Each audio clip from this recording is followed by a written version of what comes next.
means to us. So context is key.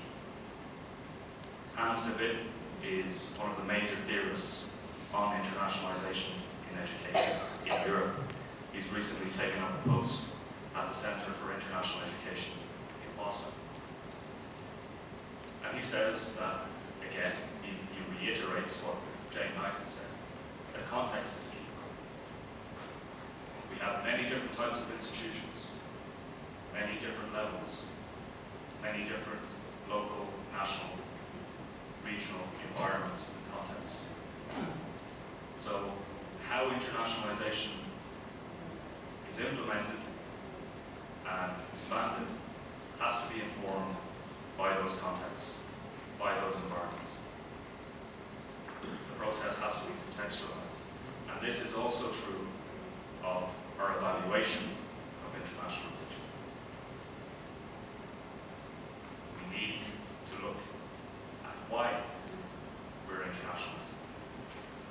What is the purpose? Once we understand that, then we can determine how we might go about that process. And then we can determine the specific activities that belong within that process. But it's really only understanding the purpose of internationalization from our own context that we can go about implementing.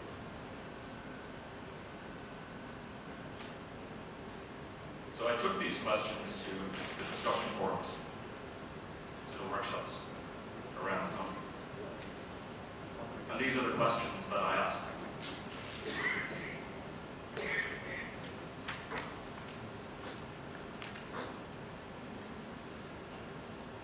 Was there an understanding of internationalization within a Thai context? Or was it something external that existed in isolation?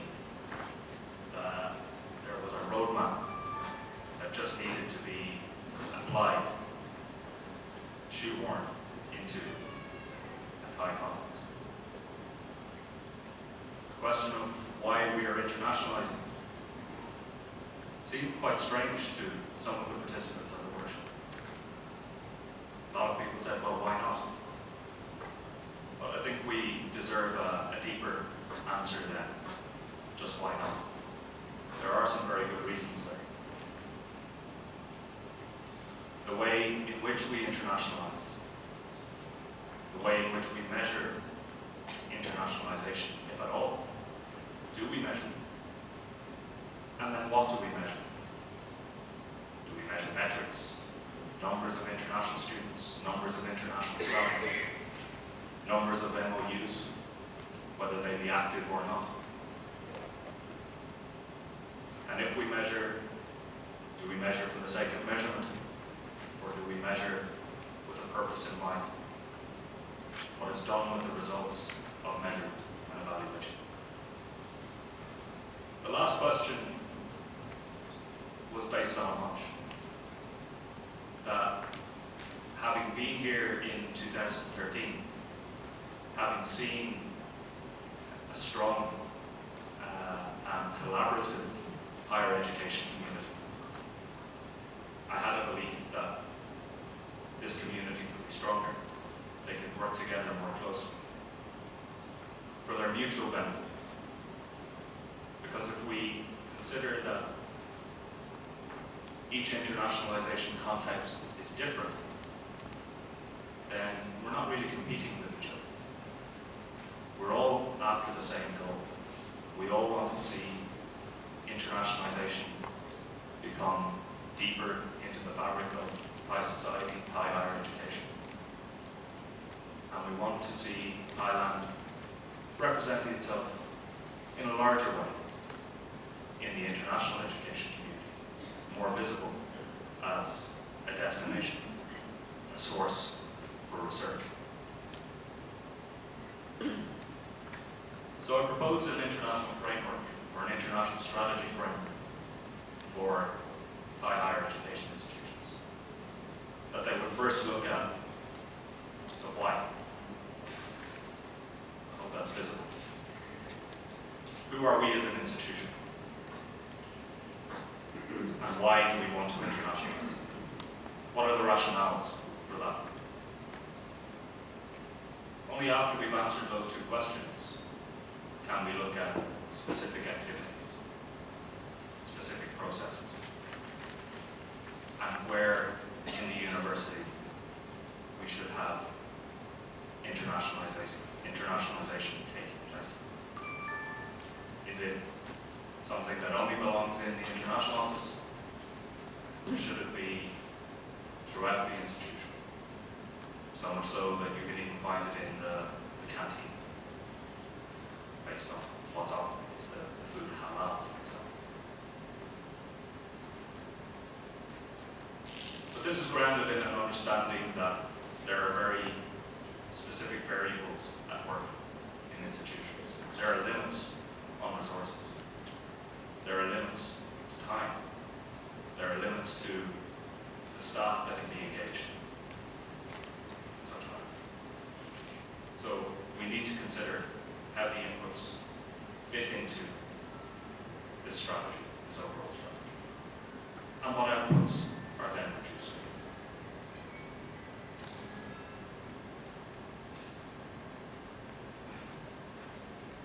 And it's really the starting point. This is the internationality of the institute.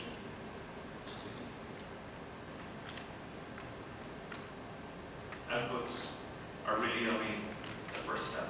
It's only a snapshot of where we are as an institution. We should be looking more medium term and long term at outcomes and impact.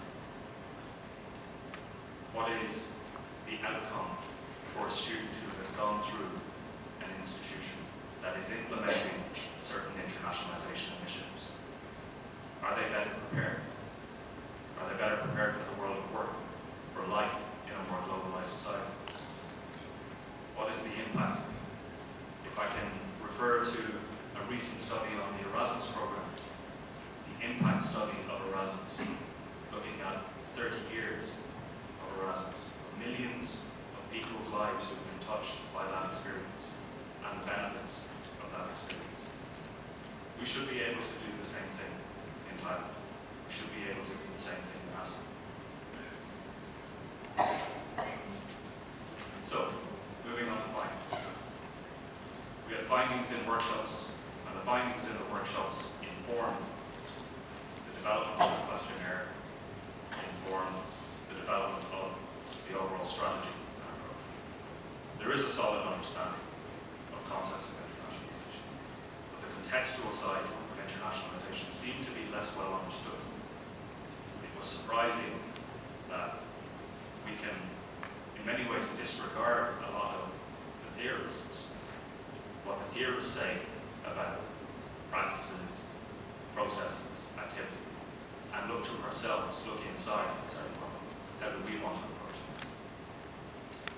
Seemed to be a mixture of external and internally driven rationales, but undefined views on the dimensions, and more of a focus on activities and outputs than processes and outcomes. Measurement is not widespread. It's quite restricted.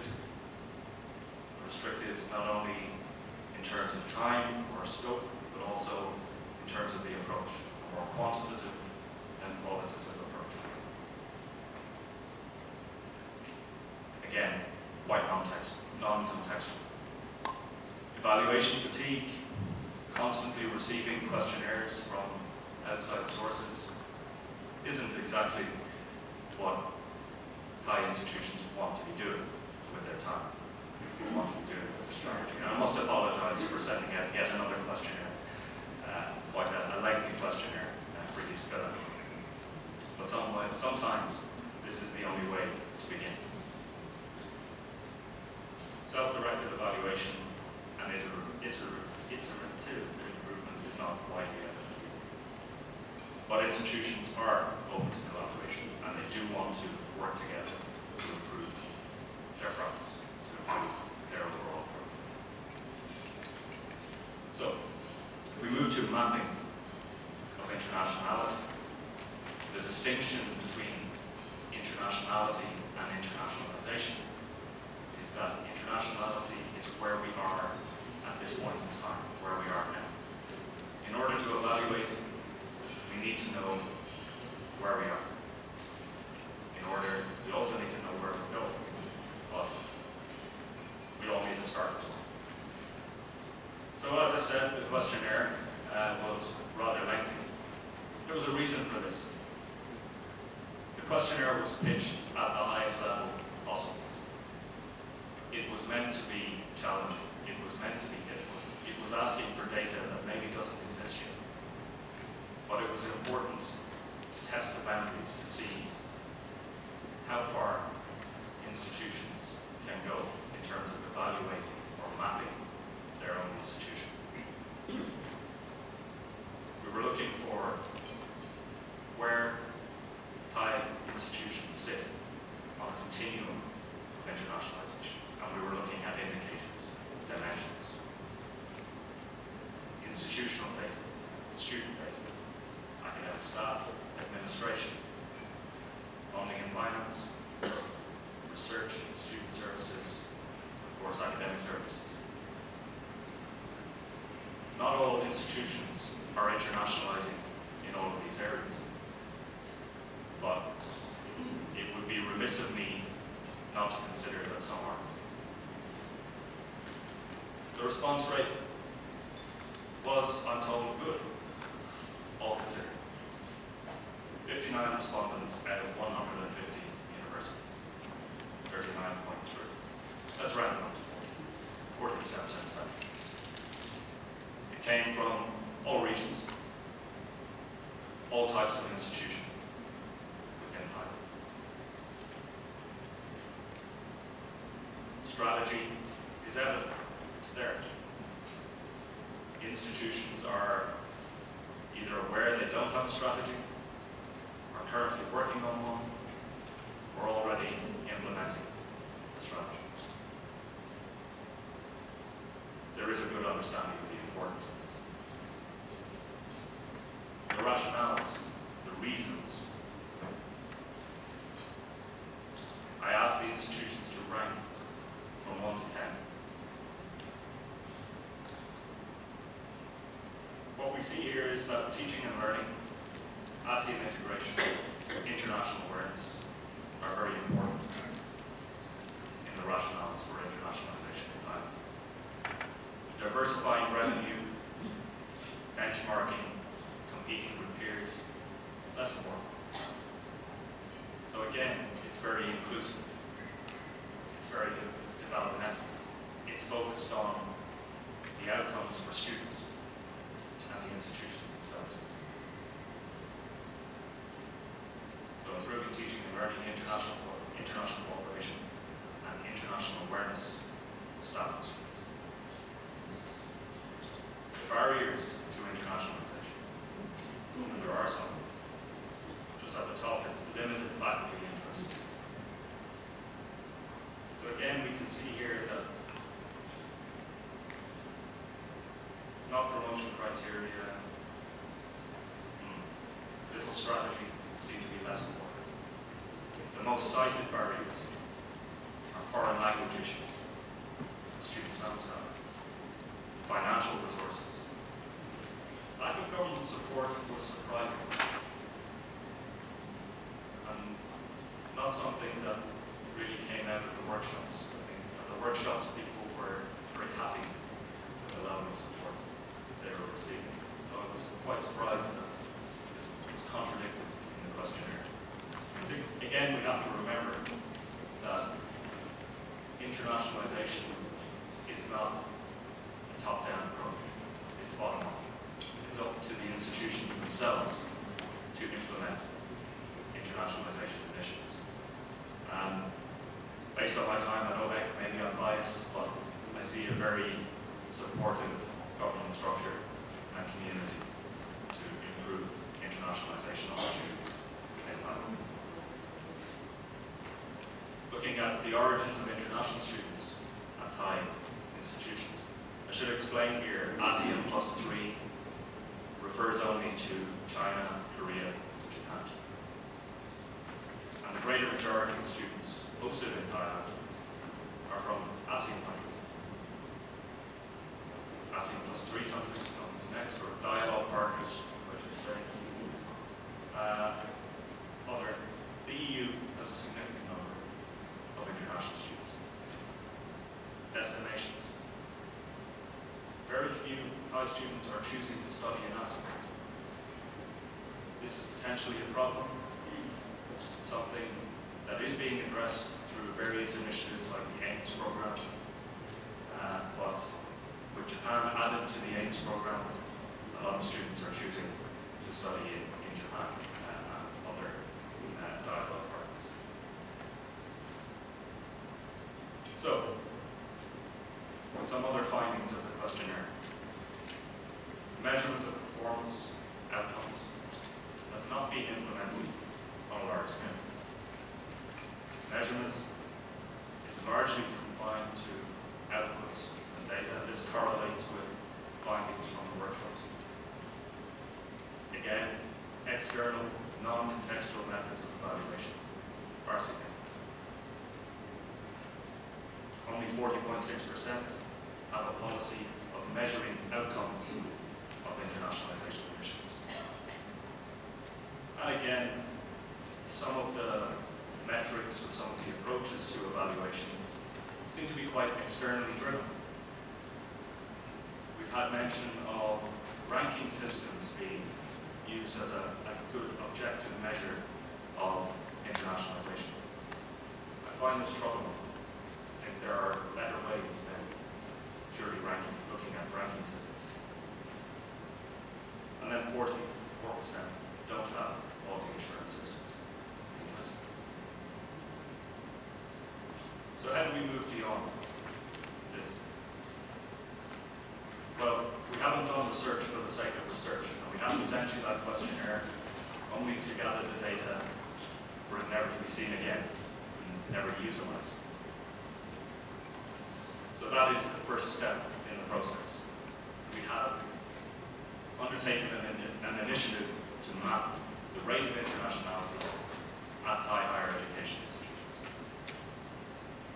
We now need to measure and evaluate.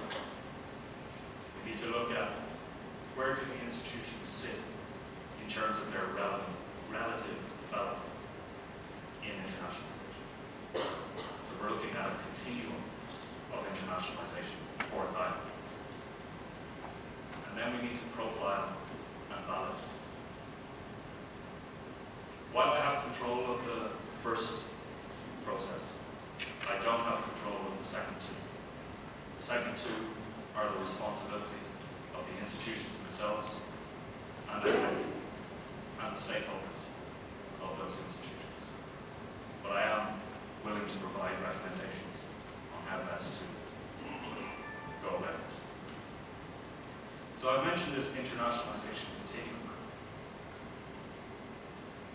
And it's quite a simplistic approach, based on the idea that we have institutions in Thailand that are developing their internationalization. We have institutions that are establishing a little bit further along the process. And then we have institutions that are enhancing internationalization. And if we look at what this means in an approach to strategy, rationales, dimensions, and resources, you can see that they're quite different. And yes, they're words, somewhat meaningless. That's why we need a context. That's why we need to refer to specifics. So, here are some more specifics. In terms of strategy, if there isn't an internationalization strategy, or there isn't a comprehensive one, then it really posits you between developing and establishing. If the rationales for growth are driven, aspirational, if they're central to the university mission, you belong in a more establishing or enhancing place on it. Budgets always an issue. No matter where you are in the world of higher education, no matter what country you're in, budgets are never easy. And often what the university is focused on is its core mission. And that's what it should be focused on. That's where the budget should look. It's not wise for an institution that doesn't have great potential in internationalization committing too much of its budget to that program. Mobility is often seen as a byword for internationalization. As we all know, there's much more to the concept than that. Mobility is merely a facet. But it is an indicator. So we do like to see numbers of inbound and outbound students, and also partnerships between institutions. And then at an upper level, another facet or dimension of internationalization is research. And the nature of research is global. Best practice is global. New ideas, new opportunities to contribute knowledge has to happen on a global basis. So where are we? Well, we have 28 institutions of the respondents only that would be categorized as developing. 19 that would be considered establishing, and 12 that are advancing. And I know you're all very curious about where your institution sits on the continuum of internationalization. I'm not telling you today. But if you would like to find out, and you would like to see the results in the spreadsheet and how it was assessed, please feel free to follow up with Logan.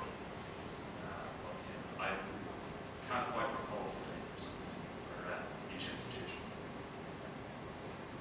So the regional spread on the continuum. Not surprisingly, the great majority of institutions are in Bangkok, and therefore the great majority of developing, establishing, and enhancing institutions are also in Bangkok. We didn't receive responses from the East from establishing or enhancing institutions, but I'm sure there are institutions of that facet or that nature there. Looking at internationalization strategy within the continuum. Enhancing to an institution, each one had a strategy. What kind of strategy that is? Unfortunately, it wasn't within the scope of my assignment to go through each strategy and determine its effectiveness. But I would only have one opinion.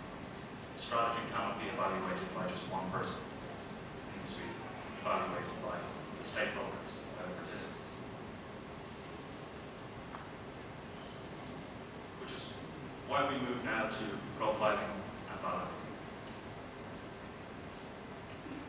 When we come back to my idea, or my hunch, and it's not just my idea, it's a common facet of evaluation, that it should be, good evaluation should be internal first, then external, and also the external dimension by people who understand the various facets and criteria of what it is they're evaluating.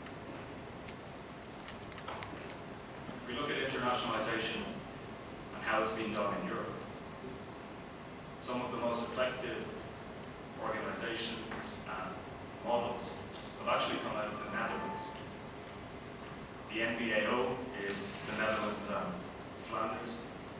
Forgive me, that should be the Netherlands, not the Netherlands.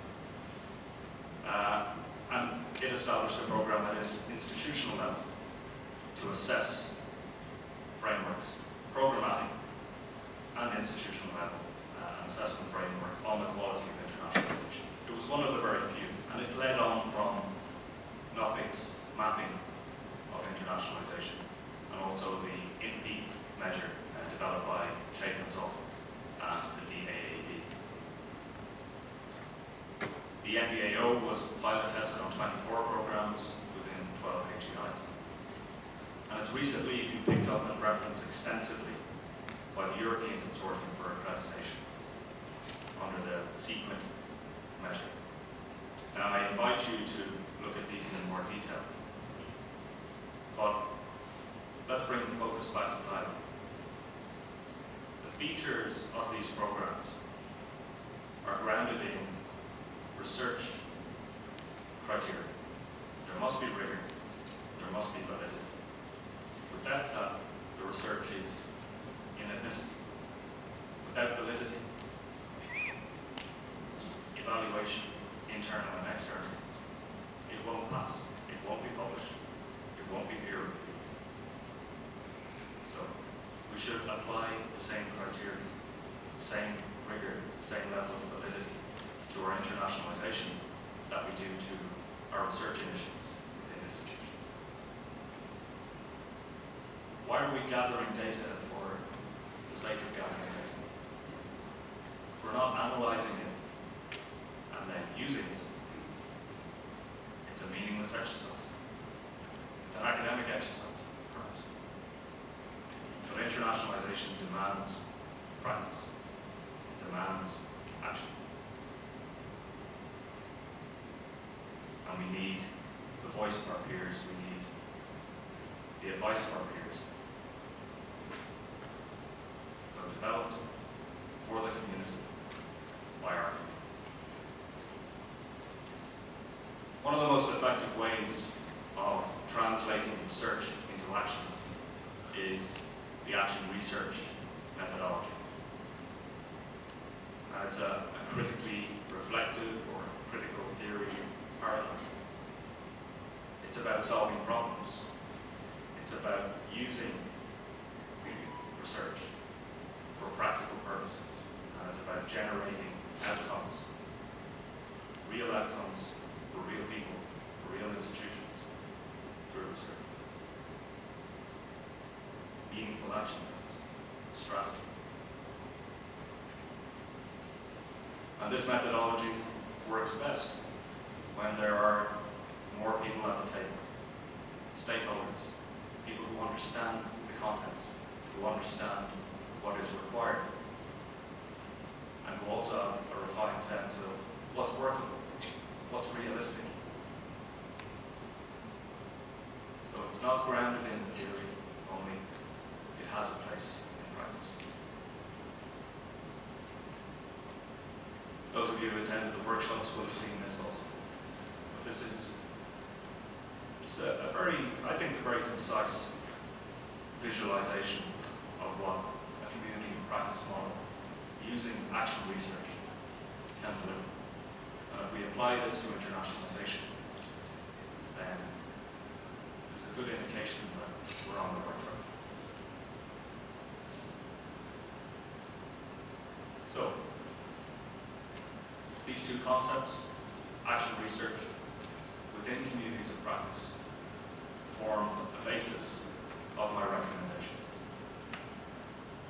That there must be an active and consistent role in monitoring and evaluating internationalization initiatives. Pilot programs should be implemented at selected institutions.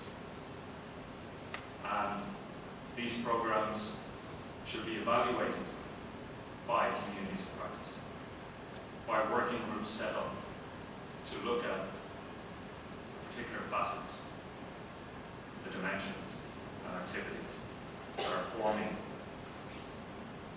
the policies and strategies, processes and activities.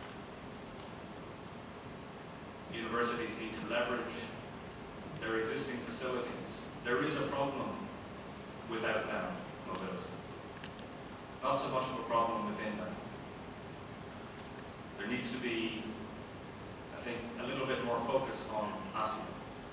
And it doesn't necessarily mean that students need to go to ASEAN countries to study, but they should be collaborating with them. And there really is no excuse for them not to be given what we have at our disposal. There already is a body of knowledge, a community of practice, a common understanding within this room, within Thai higher education. there are best practices being implemented, but unfortunately it's not being profiled. It's not being shown or brought to a wider audience.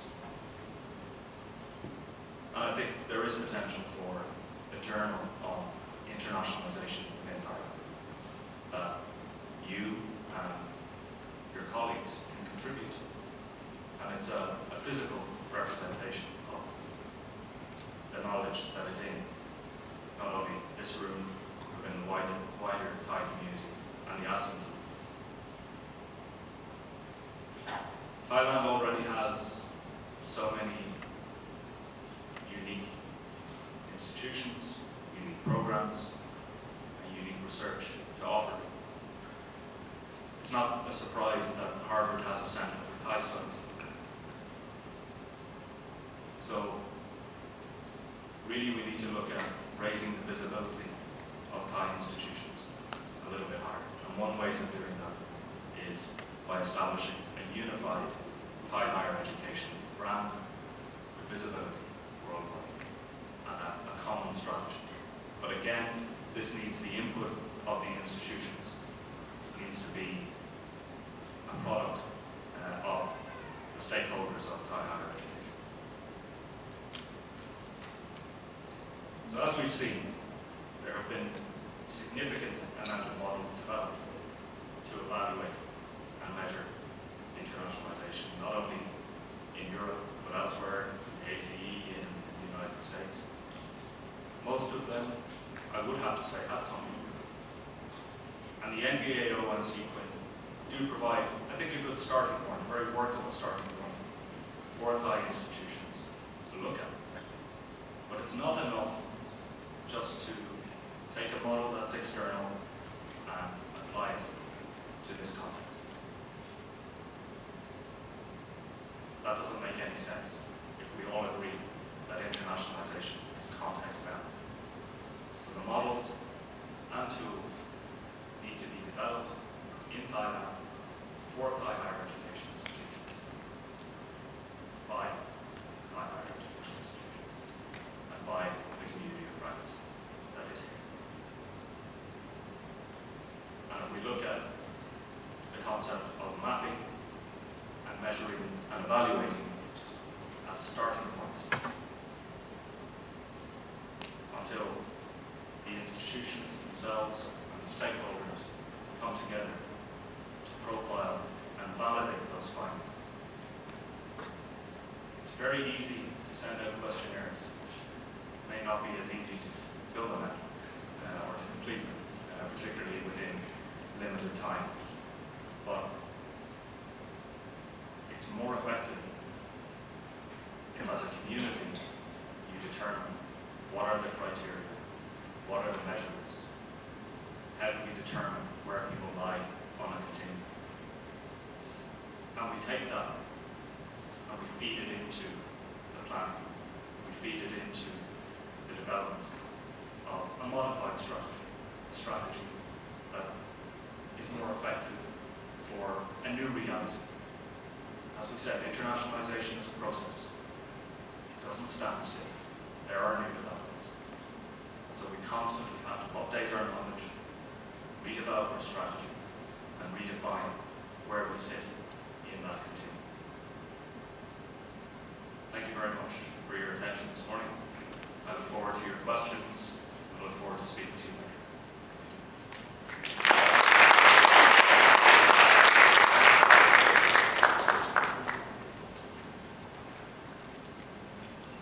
Thank you very much, Mr. Darren McDermott, for these useful findings.